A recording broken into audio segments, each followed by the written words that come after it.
can I buy you a drink? She was like, no, no, thank you. I applaud that, because sometimes when you let a man buy you a drink, that motherfucker is on your neck. At least back in the day, when men bought you drinks, honey, you belong to them for the rest of the night. Because if anybody's going to get that drunk vagina, it's going to be them.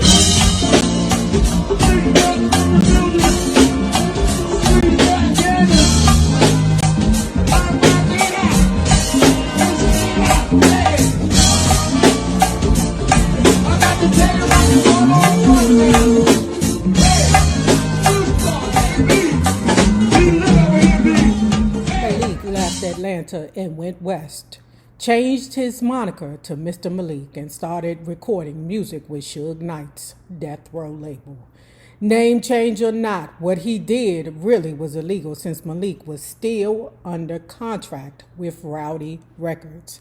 A test of wills was on. Claude Austin, that would be Dallas Austin's brother, it turned out had a congenital heart defect. He suffered from heart murmurs. Suge Knight, who had just started Death Row, wanted to meet with Claude to discuss terminating Malik's contract with Rowdy.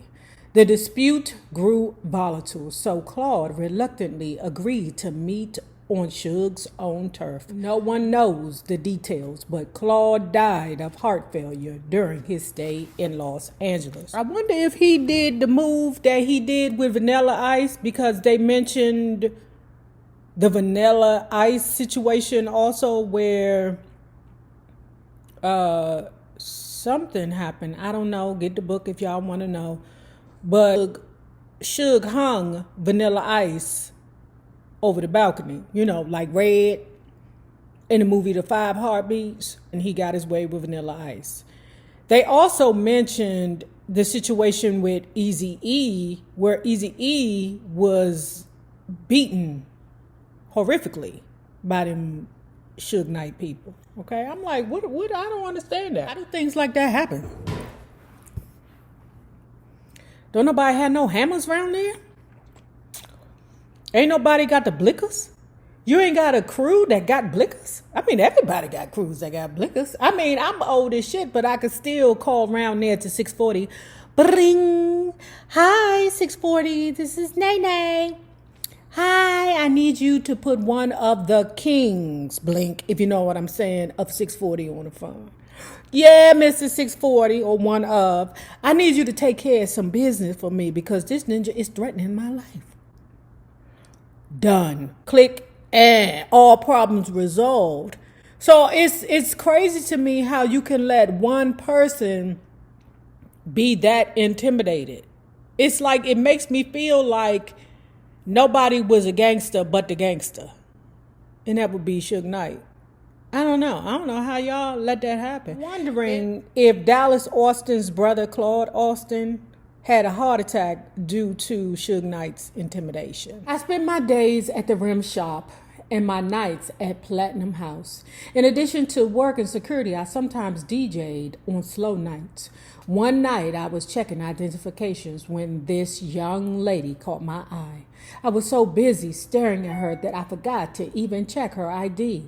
I wanted to flirt with her for a minute, but you can't slow down a line of people in a hurry to get into a party. So I let her in and moved on to the next customer. When he told me this caper, I said, God damn it, I've been gooped. What happened was, he went to the young lady. He said, hi, young lady, can I buy you a drink? She was like, no, no, thank you.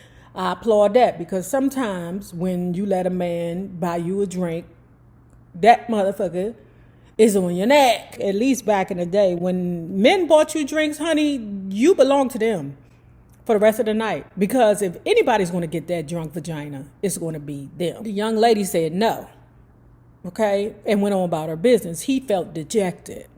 He went to his friend, JD, and was like, JD, I'm trying to get this girl. She there with her friend. Can you please go over there and book the friend?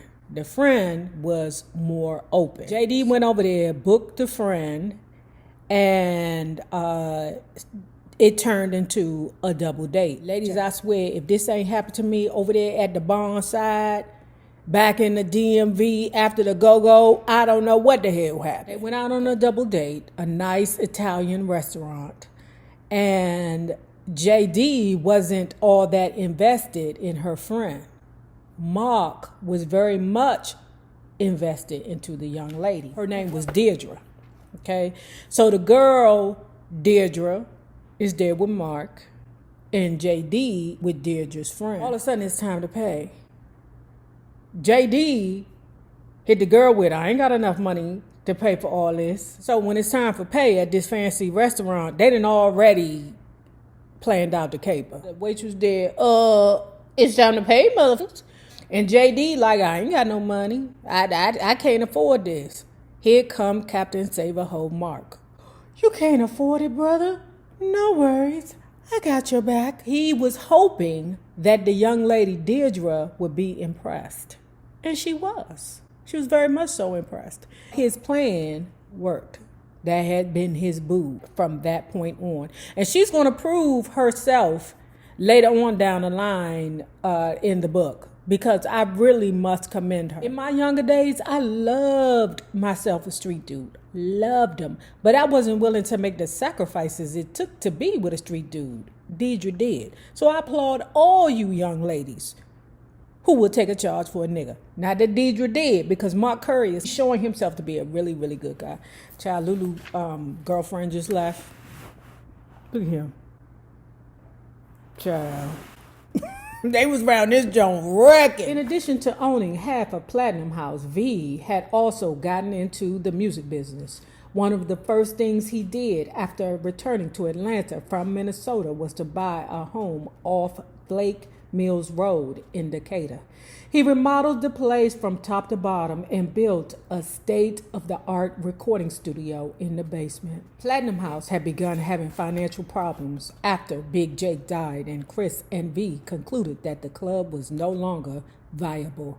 V planned to close it, renovate it, and reopen it in the spring of 1996. Chris had other plans. I'm going back to Minnesota for a while, he said. You're welcome to come. Talking to Mark Curry. Now, let me tell you, Mark Curry is broke. And I really do applaud the fact that in life you have friends who will help you out. Really and truly. Like, they will be your sponsor. They get to Minnesota, like I say, Mark ain't no street dude. He is not. He's by far, he's the furthest from a street dude ever. He is truly a good guy. And I can tell by the way he writes. Like, he's not slime or a creep. He's none of that. He's a really, really good guy. He goes to Minnesota with a friend, child, and as soon as he get there, he see a frigging murder. He ain't used to that lifestyle.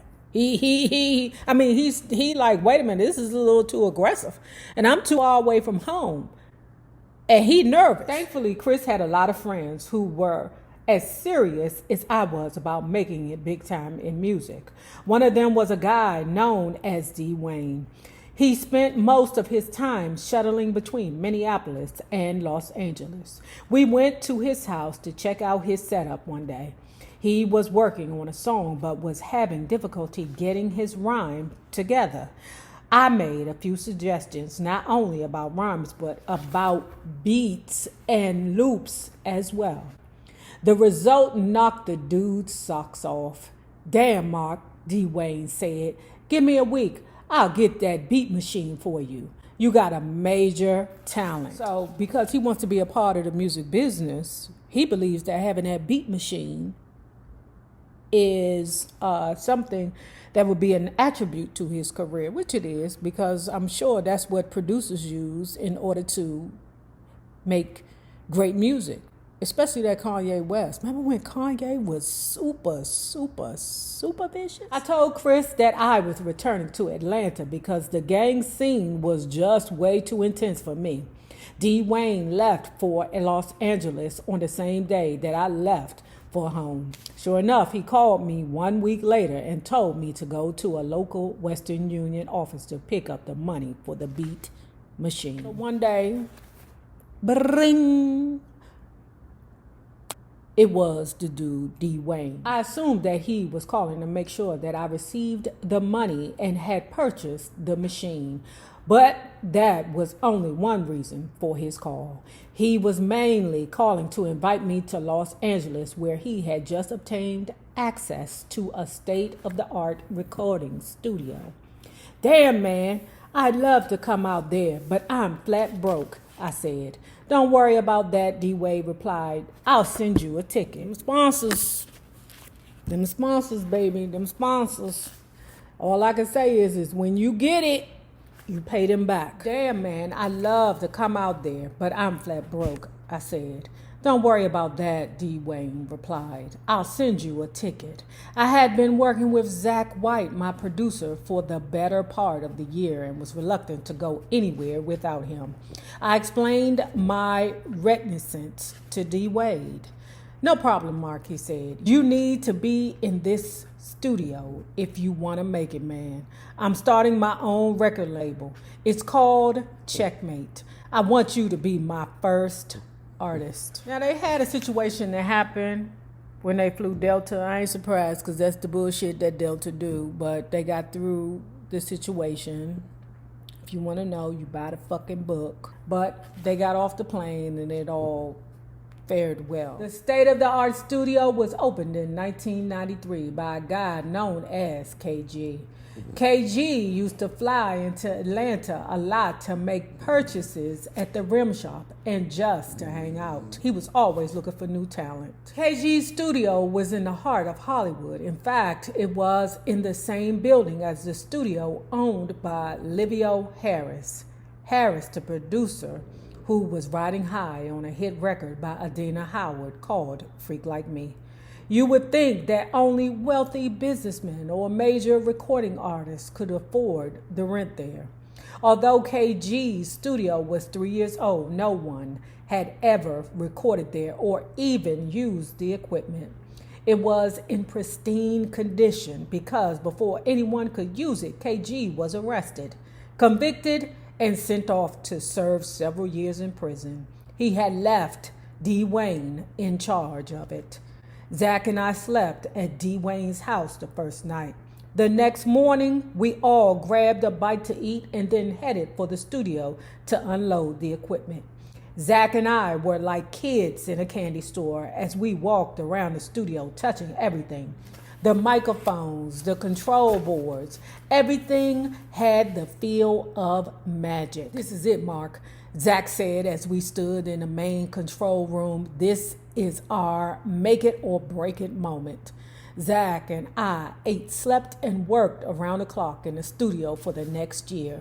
We ate lunch at McDonald's and dinner at Popeyes on Hollywood Boulevard near the studio almost every night. Practically the only time we left was in the morning to take a shower at the local YMCA. Listen, I ain't got it in me to grind like that. You rappers, Shasta La Vista. For you to have that grind in you like that and make it.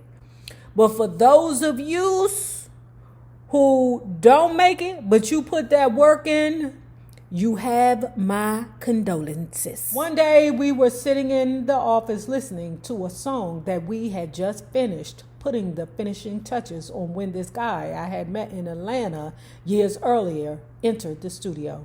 His name was Darius, but everybody called him D. Mac.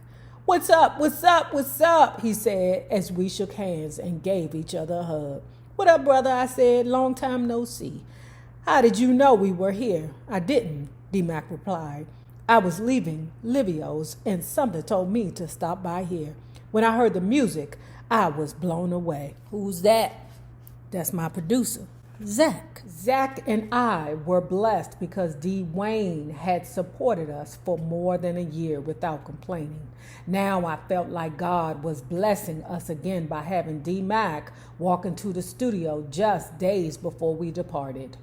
Give me all the numbers where I can reach you, Mark, because I think we can do business. Because the dude, D. Mac, was impressed by what was being created in D. Wade's studio.